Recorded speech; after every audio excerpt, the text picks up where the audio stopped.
Halo teman-teman, balik lagi di channel gua ya.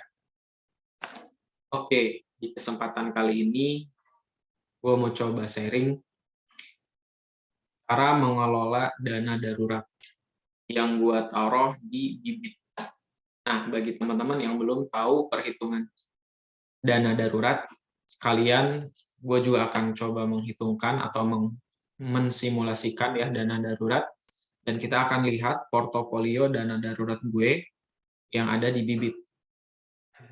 Pertama, teman-teman yang harus diketahui itu dana darurat atau dana kebutuhan keperluan-keperluan darurat itu ada beberapa tipe ya, mulai dari tipe untuk orang yang single belum menikah, kemudian orang yang sudah menikah, dan orang yang menikah sudah punya anak.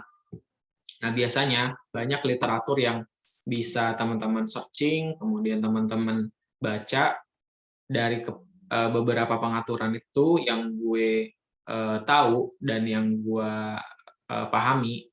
Pertama, itu tadi yang belum menikah ya, atau single. Biasanya perhitungan dana darurat itu 3 sampai 6 kali pengeluaran bulanan. Kemudian yang sudah menikah itu sekitar 6 sampai 12 kali pengeluaran bulanan.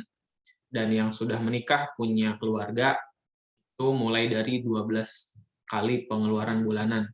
Maksudnya apa 12 kali pengeluaran bulanan? Nah, dana darurat ini yaitu tadi yang tadi dijelaskan di awal, peruntukannya untuk kebutuhan-kebutuhan darurat. Misalkan orang yang single itu kan minimal 3 sampai 6 kali pengeluaran bulanan. Jadi kalau total pengeluaran bulanannya seorang single, belum menikah, belum punya anak, mulai dari 3 kali pengeluaran bulanan. Pengeluaran bulanannya itu sekitar misalkan 3 juta. Nah, tinggal dikalikan 3 kali 3 kali pengeluaran bulanan atau 3 kali pengeluaran bulanan, yaitu 3 juta dikali 3, sekitar 9 juta. Nah, harapannya dengan dana 9 juta itu, ketika seseorang ini sudah tidak lagi bekerja atau meskipun sedang bekerja, mempunyai kebutuhan darurat, itu masih bisa di-cover dengan dana 9 juta tersebut, begitu. Atau jika sudah tidak bekerja, harapannya dalam 3 bulan, orang ini bisa hidup atau memenuhi kebutuhannya selama 3 bulan, seperti itu ya. Oke, kita langsung lihat aja di aplikasi Bibit ya, portofolio gue yang ada namanya dana darurat. Kita langsung lihat. Ini dana darurat yang gue simpan di Bibit ya. Kita lihat alokasinya, 96% ada di obligasi, yaitu sekitar 40 juta. Kemudian di saham itu sekitar 1,4. Nah, dana darurat ini gue simpan untuk kebutuhan-kebutuhan darurat, meskipun memang beberapa persen, sekitar 20% sisanya gue simpan di rekening bank. Karena memang kalau di obligasi itu pencairannya hampir 3 sampai 7 hari, jadi memang sebagian gue masih simpan di rekening untuk dana-dana keadaan darurat. Nah, kenapa perlu disimpan di obligasi atau ditanamkan di obligasi? Supaya apa? Kita juga menyimpan dana itu mendapatkan return. Kita lihat obligasinya apa aja. Di obligasi Sukor Investable Fund sebanyak 40.155.634 rupiah dengan keuntungan 2,55% dan jika dirupiahkan 997.159 rupiah ya. Jadi sebenarnya dana yang gua tanamkan itu sekitar 39 juta sekian ya, sudah untung sekitar 1 juta. Itu.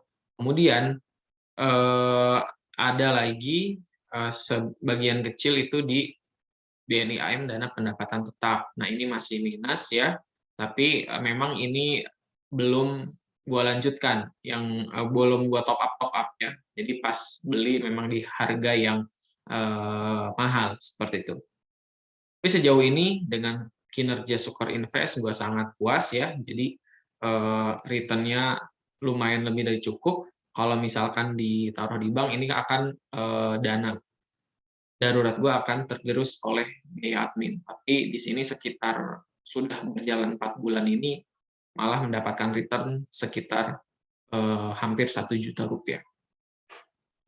Kemudian yang kedua ada saham. Nah ini juga dana darurat yang tidak dikelola. Harusnya kalau dana darurat itu tidak direkomendasikan ditaruh di saham, ya. Jadi ini memang sebelum terbentuknya dana darurat, gue emang udah beli reksadana saham ini, gitu, ya. Maka sebenarnya dana darurat yang asli itu ada di obligasi. Atau teman-teman kalau misalkan memang mau disimpan di reksadana pasar uang juga lebih bagus juga daripada disimpan di bank, seperti itu. Oke, itu ya dana darurat yang gue simpan di Bibit. Kenapa pilih Sukor Investable Fund? Karena dia memang stabil pergerakannya dan penurunannya tidak terlalu tinggi dan resikonya rendah. Kita simulasikan, di sini ada kalkulator dana darurat. Seperti yang dijelaskan di awal, kalau misalkan pengeluaran bulannya sekitar 3 juta, umur saat ini, misalkan teman-teman umurnya 27, untuk single, itu pengeluaran untuk dana daruratnya sekitar 3-6 kali pengeluaran bulanan. Kita ambil yang tertinggi, dan sekitar 18 juta ya untuk dana darurat, teman-teman. Kalau misalkan di sini 3 bulan, teman-teman atau 3 kali pengeluaran bulanan, itu sekitar 9 juta. Dan kalau saya isikan, kalau punya gua itu di sini sekitar 5 juta. 5 juta itu karena sudah berkeluarga, kali 6. Nah, sekitar 6 bulan ya. Yang berkeluarga kan 6 sampai 12 ya. Nah, pengeluaran sekitar 5 juta, itu butuh 30 juta. Minimal, itu paling minimal. Maka kalau misalkan dilihat di dana darurat ini, kan 40 juta itu udah lebih dari target dana darurat. Seperti itu ya, teman-teman. Nah, kalau misalkan teman-teman baru pengeluarannya itu 2 juta. 2 juta pengeluarannya, kemudian belum menikah ya, jadi minimal itu 3 kali. Jadi cukup tuh 6 juta juga minimal banget harus disimpan, harus punya sebagai bentuk pegangan. Jadi itu terkait kelola dana darurat dan perhitungannya. Bagi teman-teman yang mau menghitung secara langsung, nanti link kalkulator online-nya gua sertakan di deskripsi. Dan bagi teman-teman yang mau mengelola dana darurat disimpan di Bibit, silahkan klik link di deskripsi untuk daftar Bibit. Silahkan dapatkan saldo cashback senilai Rp25.000.